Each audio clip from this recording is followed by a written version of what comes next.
Welcome to Happily Ever After is just the beginning. Keeping your relationship not just together, but happy, and we mean truly happy, is part art and part science. You've come to the right place. Here's your host, Leslie Dories.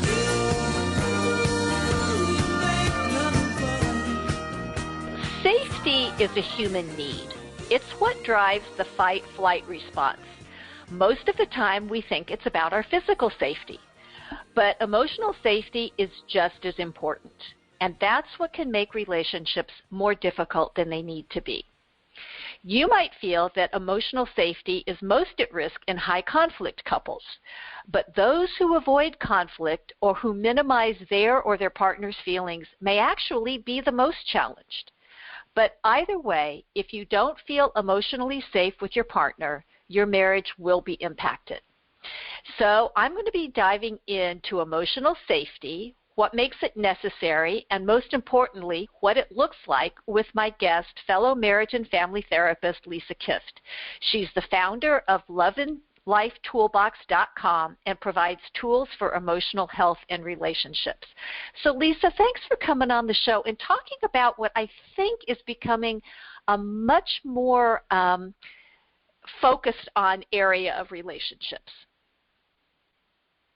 Hi, it's so nice to be with you. Thanks for having me. And I think you're right. Emotional safety is really probably the most critical aspect of a healthy relationship. And there are many things that can support emotional safety and make that go really well, and things that do not support emotional safety. It can create a lot of disconnection, which can be fast-moving or very slow and almost insidious. Right, kind of that slow, deadly drip. So can you give a good definition of what emotional safety actually is? Yeah, I consider emotional safety in relationships to really be a felt sense of having each other's back, or of knowing that the other is there. And there are a number of specific areas that I assess, for each person in the relationship and how they feel with each other in that relationship. And I want to know how much they each feel heard by each other, how much they feel validated by each other, they feel the other empathizes with them. Also understood. It's really important to feel understood by your partner. Respect. Do you feel respected or disrespected by your partner? Also, whether you feel prioritized. Do you feel your partner prioritizes you, right? Trust, and then ultimately loved.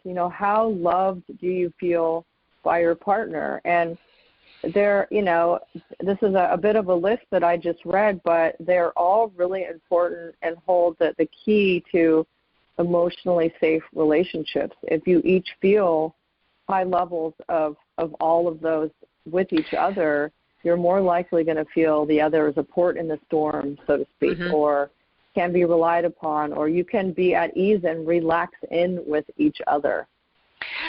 Well, it's as you were going through that list, I'm thinking, oh well, I know where I've seen instances where that's not happening or this isn't happening. I mean, and when you talked about the feeling like a priority, that's something that I hear a lot.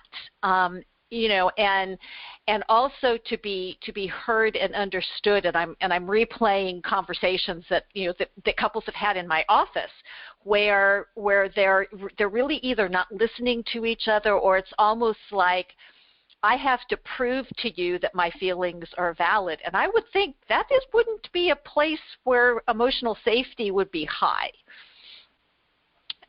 Yeah, you're right. And I see similar couples who are clearly struggling to hear each other, let alone validate the other's emotions, because they have really both moved into defensive maneuvers with each other. They're already ready to defend their position or talk over the other, or they both are indicating already right there that sort of suspiciousness and not trusting that the other is connected to them or that the other's out to get them in some way. It's just communication in general. If you think about it, feeling heard and validation and empathy, right?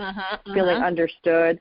All that comes from with that good communication where you're really listening to your partner. You're taking in what they have to say. You're reflecting back. Oh, I can see that you would feel that way. Even if you don't understand it necessarily, you can surely at least empathize, right? And then ultimately really feeling like they're understood by each other. And I think that, when you have communication problems over time where those things aren't happening, then they don't feel really understood. And then you see them in the office, right? And they're just back and forth, clearly not hearing each other, and defensive and maybe even aggressive and more conflict-oriented at that point. Yeah, and so it's, so you're talking about this and this communication, this lack of it, and my husband and I have had this, and my listeners will go, oh God, she's telling that story again.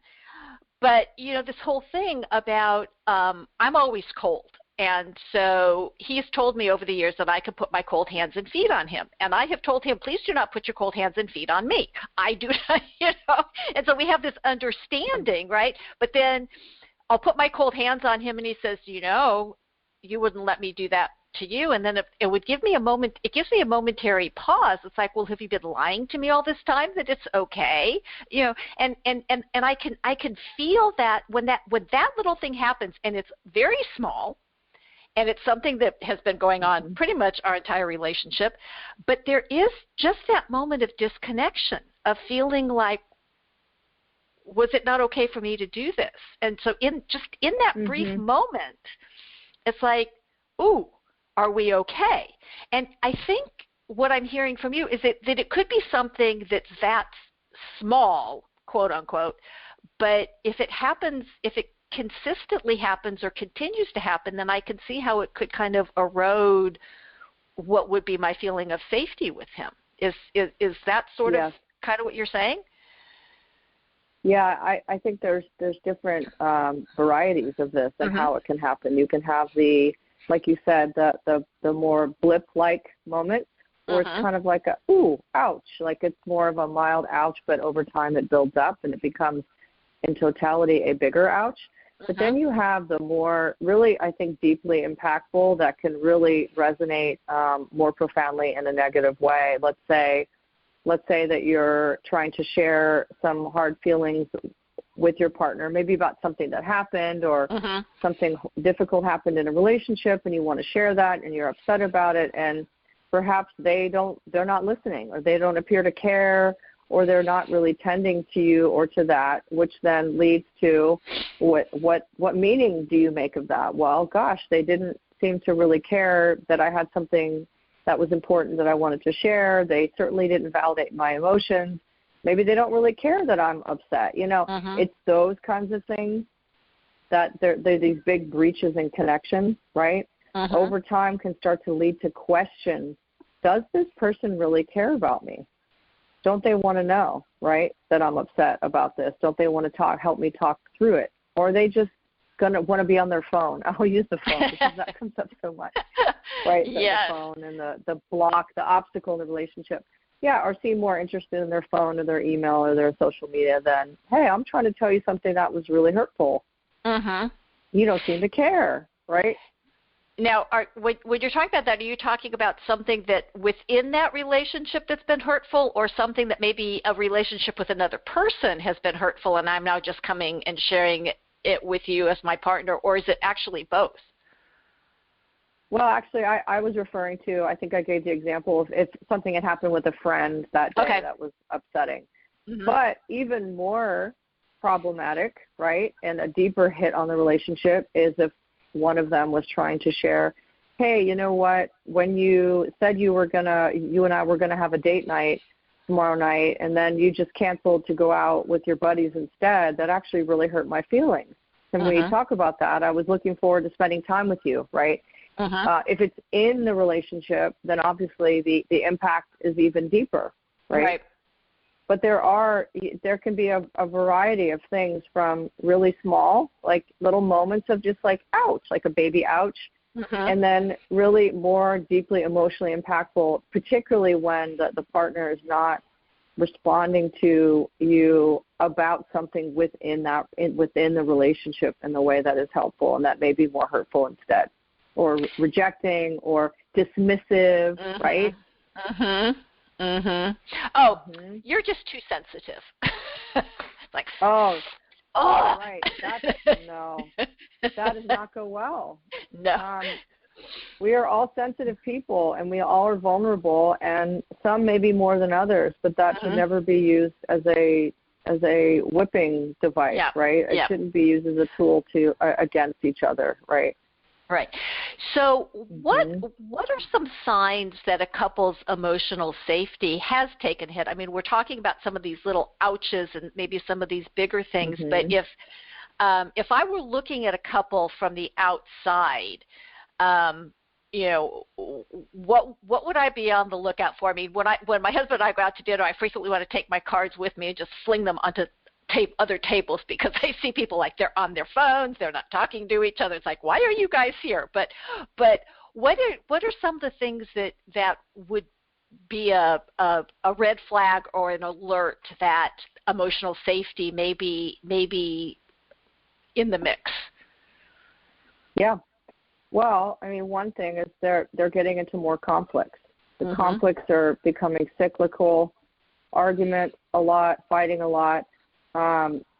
They have there's sort of more of a presence of anger and hostility, or the opposite, pulling away, sort of like backing away and disappearing in a way. It's sort of like you either get a sort of more aggressive anger show, or the just disappearing, which can be more of that hopeless, kind of feel more like hopelessness. But in either case, it's resentment. Resentment has built up, right? You don't want to see resentment building up, because it's an indicator that there's some hits that have happened, whether it's in communication or the things we talked about, or maybe, trust violations, by the way. Betrayals and that are massive hits to emotional safety. So that would be on the real far end. Other signs would be, where they just, they look to be adversarial rather than on the same team. The relationship has shifted from collaboration, right, to adversarial, and they don't trust the other is there for them in the way they need, and that could mean a whole lot of things. If they don't feel like they've been prioritized for a long time, or the other is making choices to spend time with other people other than the partner, or or there are violations, or they don't feel respected, or all those things. I mean, over time, they start to, on a deeper level, wonder, does this person really have my back? Can I rely on them? And there's so much value and need for safety in that way. I mean, it's really just like parent-child is really the original, need for emotional safety, with all the attachment studies and all of that. The second place is really the intimate relationship. But they start to not believe that the other is there, right? And they can either be more hostile, looking for fights, looking to battle, or perhaps they're shutting down, and it's, that show of giving up, sort of two opposite ends of that. Yeah, and it's, it's interesting as you're talking about this, and one of the things that I see fairly regularly is this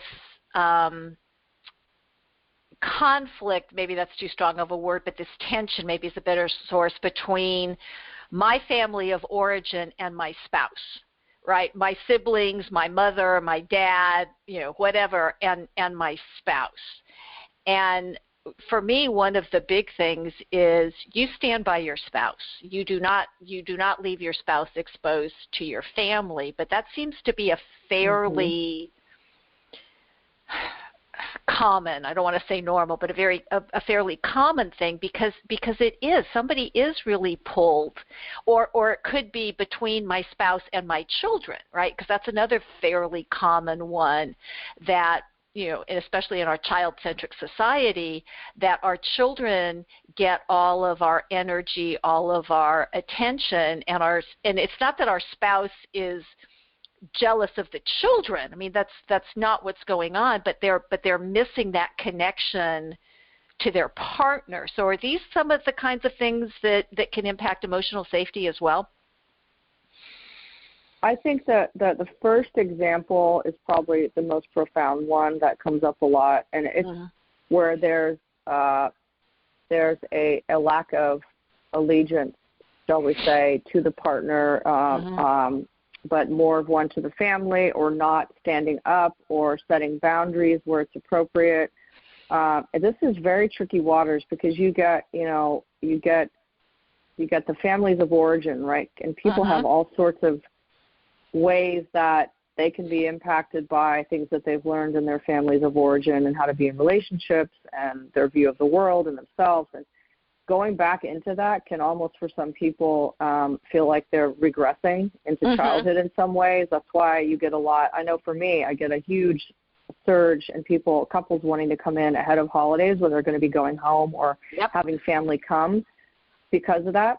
But at the end of the day, you're right. The primary family within that is really your partner and you, right? And you have to figure out how do you get through the weeds of the complications around family pulling, different dynamics of your family of origin and your partner, and maybe how your partner feels, and perhaps what is sometimes a toxic maybe situation or isn't the ideal, or maybe they do need some shielding, and maybe it's valid that they want to take some time away and not go to every event. I'm just thinking about the things that come up. So yes, you're right. It's got to be protecting that primary, and it's sometimes very hard for people to figure out how to navigate between their partner and their family, especially if they have not done any of that work themselves already. Yeah, I mean, and it is really interesting because, I mean, I remember, my husband, when he first saw me interacting in my family of origin with pretty much my entire family, he was like, "Who are you?" Because, I slid right back in to that, to my place in the family, and it's not who I was away from it. And he's like, I mean, in our case, luckily for me, we didn't live near my family, so we didn't interact with them all that much. But he was like, I don't think I like this person, and in fact, it actually caused a family rift because he once said something to me as we were leaving my sister's that came back in another family thing, and it was just like, okay, that didn't go well. Because he goes, how come you let your sister treat you that way? It's like, what do you mean? Because he says you would never let anybody else treat you that way. And it was like, people have real blind spots to that. Yeah. People have real blind spots, just like when you go back into your family of origin, that the blinders can go on. You just said you get transported back into when you were whatever role you were within that family, and everyone falls into place. Right. And in some cases, some people have done some work, and there's some shifting, and you've got people that are in different places. But in a lot of cases, everyone's sort of operating in the same way, but they're just however many years older. It's the same dynamic. Yeah. Yeah. And it can be very interesting when you're standing on the outside, but it is, and when I talk with my couples, I say, that part of the marriage vows about forsaking all others, and they'll look at me and I'll say, yes. I said, that's your family of origin, are the others. Not that you don't have to have a relationship with them, but they now are second or third or fourth or somewhere outside of you and your partner. And that seems to, and suddenly I'll see light bulbs go on because it's like, oh, but they don't necessarily know how to do that. Well, and if you have grown up, let's say, with a parent who's a little bit more perhaps boundary invading, and you've always had a certain dynamic with them, let's say it's your mother. Let's say you're a guy, it's your mom, you've always kind of had this dynamic, and for you it's normal, and then you get a spouse in the mix, and maybe there's that behavior continues, and the spouse feels uncomfortable and feels pushed and encroached upon. She's not accustomed to that, and is looking at him saying, hey, don't you see that this is not appropriate? And he's saying, ooh, gosh, I'd never thought about that before. Right. And he's never asserted himself with his mom.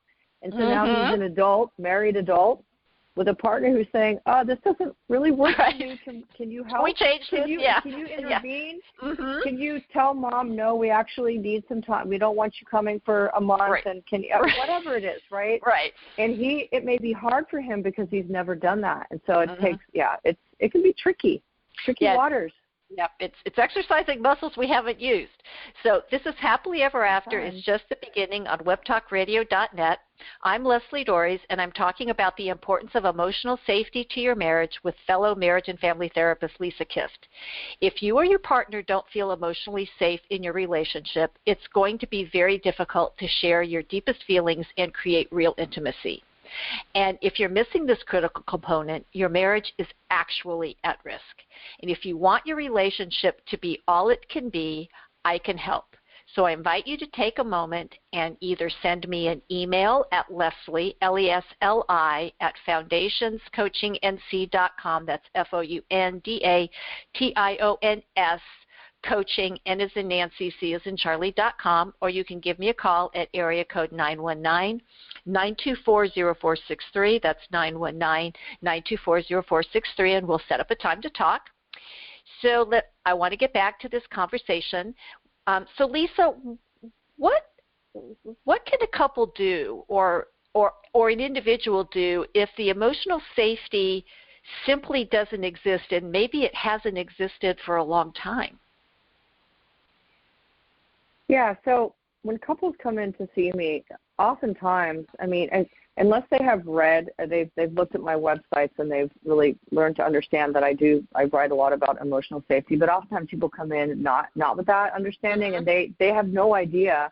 They come in with their symptoms, right? Like they're fighting, they're mad at each other, he did this, she did this, la la la.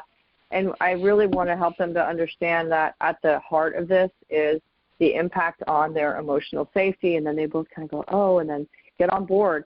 And then it's like, how do we do this? How do we rebuild, right? What does this look like? I think that the most important thing is to really be willing. Both of them need to be willing to look in the mirror, right? You have to be willing to look at your own role. It's very easy to point the finger at the other, which may be valid information, but be willing to put a mirror up in front of you, both. Both of you be willing to do something different within the relationship, and that may be uncomfortable, stepping towards each other in a way that is scary.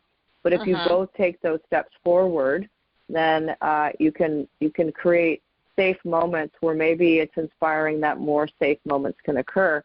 Also, being aware of some of the sensitivities and wounds that have come up between you, and having some compassion for that and try to minimize reactivating that. And a lot of that really is housed under like this umbrella of being able to communicate more effectively. And that's slowing things down. Like, I think as you probably have seen couples come in and they're angry, they're upset, they're whatever, they may be firing back and forth and not hearing each other. You've got to learn to slow it down, pause, listen, reflect back. What did you say? What did you hear me say? And clear up misunderstandings, because I think assumptions and misunderstandings are some of the biggest problems that lead to communication breakdowns. Maybe you have it wrong. Check in with each other. Say, hey, you know what? When this happened, I made a story up that you meant that. Is that what you meant? Oh, no. A lot of people get really off track by assuming they think they know and they don't. And they've wasted a lot of psychological and emotional energy where it didn't need to be, right? Being upset. Makes sense? Right. I mean, and it's interesting because I was having a conversation with a client this morning, and he was talking about, her feelings, and he goes, well, wait, I've actually never shared this with her, so I don't really know what she feels. I'm going, yes! It was like breakthrough, because we do make these assumptions, especially if we've been with our partners for a long time. It's like, well, I know what they meant. It's like, do you? And is it possible that you could be mistaken about that? And and you know what? Sorry, go ahead. No, go ahead. I'm just going to say that is so big, that misunderstanding, because it amplifies the more emotional safety is being challenged, the more that comes up, because they start to, their assumptions of what the other's intentions are gets more and more negative, right? They're assuming the other is going to respond negatively, and that just gets worse and worse. So it's even more important to check in with each other and correct anything that's been a misunderstanding in the moment, and then not have it add to the resentment pile. Right, and it can be really hard. And one of the things that I work with my clients is, I tell people, it's like, I don't let you tell somebody what they're feeling, thinking, wanting. I mean, it's like you can talk about yourself to your heart's content, but don't say he, she thinks this, wants this, meant this. I said, that's you. I mean, unless you got the whole Freaky Friday thing going on and you can actually get inside somebody else's body to know. But, and that's part of that pattern, that resentment pattern, that distancing pattern, that unsafe pattern where I'm assuming that my partner is ill-intended. And it's like, well, where's that story coming from? And so when you're talking about this emotional safety piece, or the lack of trust, because I can't trust this person, or I know, or I come to this conversation, I've gone to my closet and brought out my sword and my shield and my suit of armor, and we're going to war because of what I believe you meant. And it's like, whoa. Because then already then the conversation is off kilter, because I'm assuming it's going to go bad, so I'm prepared for it to go bad. And so when it goes bad, see, you proved my point, which to me is just and I think continuing the spiral. You're right. And then it ends up in the same negative cycle. And so I think it's really helpful for couples who are trying to work out of that is to practice taking a deep breath, or taking a few deep breaths to get in a place where they're not physiologically as activated. They have to, if they're doing the work in therapy and they've established that this relationship matters, giving them both the benefit of the doubt in that moment. And I think the other thing that you need to make sure that they do and establish as they're trying to rebuild emotional safety is clarify, what do they both need from each other that they're not getting, and really trying to see if you can target those things. And maybe it's I'm more attentive listening when I'm trying to share something, or maybe one needs a hug, wants a hug when they, as a greeting when they come in the door, or I mean, it could be a lot of things, behaviors, if they can both do that, and that it's small ways to show up and take steps towards each other. Okay, so if I don't feel emotionally safe with my partner, I hear that taking some deep breaths, because, again, never underestimate the power of breathing, but taking some deep breaths to calm down. But if I don't trust them, how do I share what it is I really need from them, from the relationship? That to me is really scary when you say that. Well, which is why I think a therapist, you or I, if we're doing good work, we are helping them to have those conversations together in our presence to practice.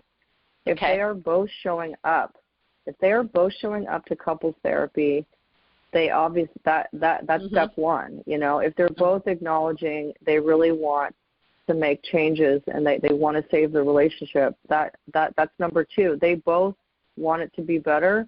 So I think having those conversations in front of us, and then also knowing when they're not in front of us, because they're only with us for a very little bit of time, right, in their life, is to remember, what their bigger picture is, and that they both want it. But this is why they both have to be really mindful to both take steps towards. And if the other makes an attempt to connect or reach out in some way, right, to make sure try not to miss those cues, because that may you may not see that effort again, right? You just, it's just back and forth. And then when I see them again, I want to hear about these moments where they, you know, where they share where the other showed up, or maybe where they tried to show up and it wasn't responded to, and what can they do differently. But you're right. Part of it is when there's so much lack of safety, it can be terrifying. It can be scary then, because you thought, I don't want to get my head chopped off. Right. So it's really, hopefully as a therapist, you've cultivated enough of this intention together. This is hard, but we both want it, and kind of like just blowing the embers, right, lightly, just getting that fire slowly. But the rest of it is up to them. And sometimes it can be challenging, and it's very hard. I mean, there's just no way around it. Well, and, you know, because it's this weird push-pull that we want this person to be our person, right? To be the person that has our back, that we can count on. Yet we sort of want them to do that by osmosis without me actually having to say to you, honey, when this happens, here's what I need, because now I've just opened that door. And it's like, oh, you know, it's like, I call it the mind reading school of relationships. It's like, well, why should I have to tell my partner? Shouldn't my partner just know? No, your partner. Now, they might know some things, and that's also, you know, a recipe for disaster, because, you know, because they know this thing, they should know this other thing about me. It's like, I don't know how they would know this, but it's, you know, but then it's like, how do I take that first step? And I'm assuming that maybe baby steps, maybe not jumping into the deep end and like sharing some really vulnerable thing, but maybe just a little vulnerable, maybe. Would that be what you would recommend? Well, I mean, I think that's why early on I asked them, I want to understand what they both need, that they need from each other that they haven't been getting, and that's the opportunity for each to learn what's important to them, so that they're not mind reading, because you're right, that's not effective. And it is about baby steps. It is about baby steps, and sometimes they're like excruciatingly tiny baby steps. But in my opinion, if there's any movement, that's positive, right? We need to celebrate that. And for me, at the end of the day, I'm always looking for signs of hope, because when hope is extinguished, that's when you're in big trouble, and sometimes both of them are at the end of their line, and the hope is barely there. And that's that whole ember thing. I'm blowing on the embers as a therapist, trying to figure out, can we get this hope generated? And we talk about that, but it's baby steps. It's teeny, and sometimes teeny little ones. Right. And the other tricky thing is if one is not sure, this is where it gets tricky too. If one definitely wants it and one is not sure, and you've got to meet them both where they are, and that's another ball of wax, right? But again, it can be very rewarding work to see people effectively do that, and I've seen it so many times, and it's life-changing for them, and exciting to be, we can do this again, and we can be a better version of ourselves too, by the way. Yeah, which is so critically important. So Lisa, thank you so much for sharing this really important information. And where can the listeners learn more about you and what you and your writings? Because you write, I mean, you've got some great stuff out there. So would you please share? Thank you. Well, they can find all my work, my emotional health and relationship articles and content and a lot of things at loveandlifetoolbox.com. And, I've got some tools, some ebooks, a course. I got some consultations that I offer for people. So there's a few things to take a look at. So I'd be happy for them to check it out. Oh, great. So physical safety is important for you to survive, but emotional safety is critical if you are to live and to love, and it's what you are seeking in your marriage. If you had taken a Relationship 101 class, you may have learned how to have it, but it's never too late. So if you want a marriage that thrives, how can you build emotional safety? And I hope you found this show as informational as I have. And until next week, stay loving.